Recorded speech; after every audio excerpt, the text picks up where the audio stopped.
Hi.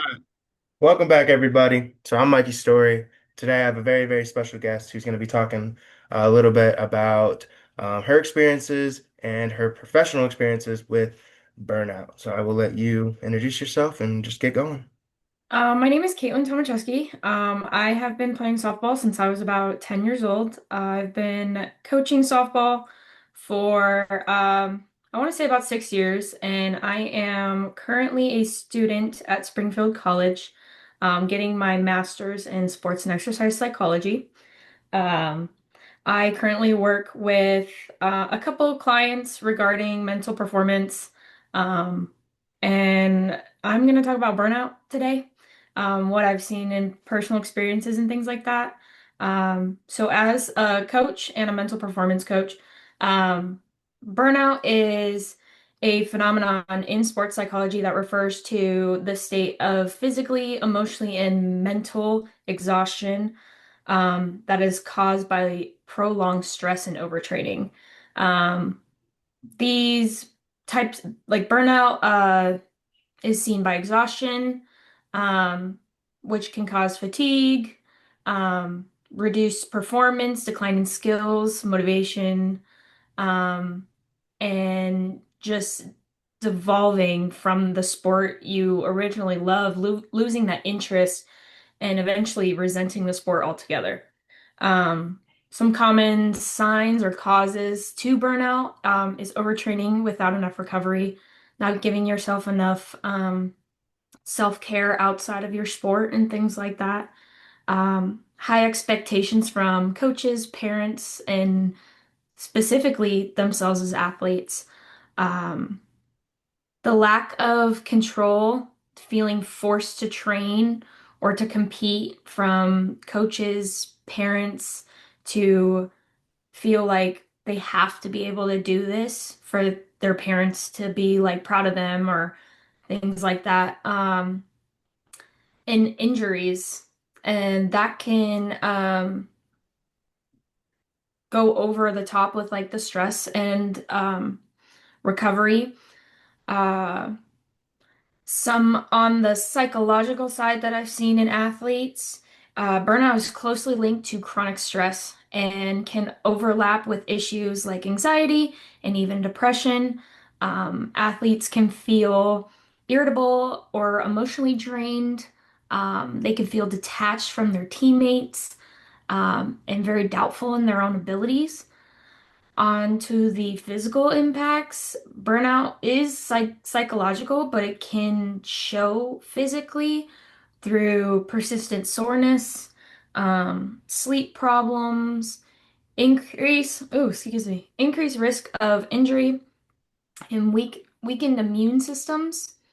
Um, and a lot of these happen in younger athletes. They specialize too early in one sport and they just get tired of it, and that's why a lot of parents go wrong. They don't allow there's these young athletes to explore and be able to do what they find something that they love and they truly want to do.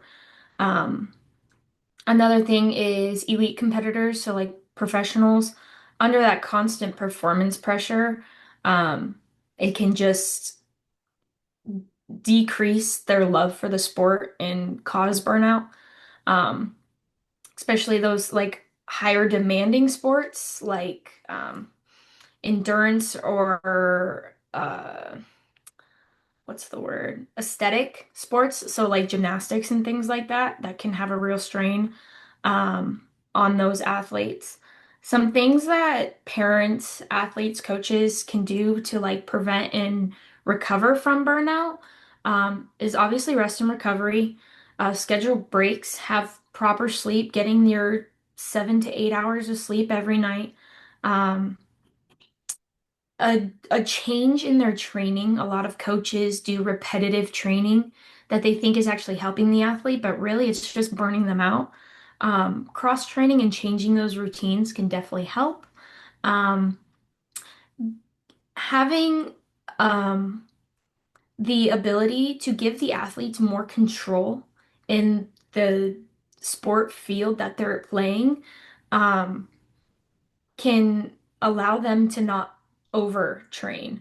Um, Another thing would be support systems. So having those coaches, those families, or sports psychologists, having someone to vent and get that off their chest and out of their mind definitely helps. Um, Goal resetting, shifting your focus from winning to more of a personal growth because in a mindset, if you are have a fixed mindset, you're never going to succeed. Whereas if you have a growth mindset, you're able to grow and take those negative impacts and change them into positives. So, bottom line, burnout happens when passion gets overwhelmed by pressure and fatigue. The goal is modern training, especially emphasized in like the Olympics and things like that. Um, it's to find a balanced performance with long-term well-being. So if you want, that is definitely something to look into. That's great. So I'm just curious, kind of relating it to more so like kind of younger student athletes, because we mentioned how like sports specialization, especially in younger athletes and stuff, can cause burnout kind of quicker. Do you think that like the daily stresses of stuff like school and like everything else, do you think that like leads into burnout quicker? Because is there an impact there? Is that a factor? It's definitely a big factor from personal experience dealing with. I never went for college for softball. I actually burned out in high school because it's not more that I lost the love for softball, it's more the fact that I had too much on my plate and I had to choose whether it was going to be softball or school because in high school I did not strive with those good grades because obviously you have to have good grades to be able to play even when you get into college and stuff like that. So I feel like juggling everything too young could potentially lead to them overexerting themselves in the future. Okay. I mean, that's great. Thank you once again for, talking with us today. I appreciate that. And yeah, thank you so much. Yeah, of course.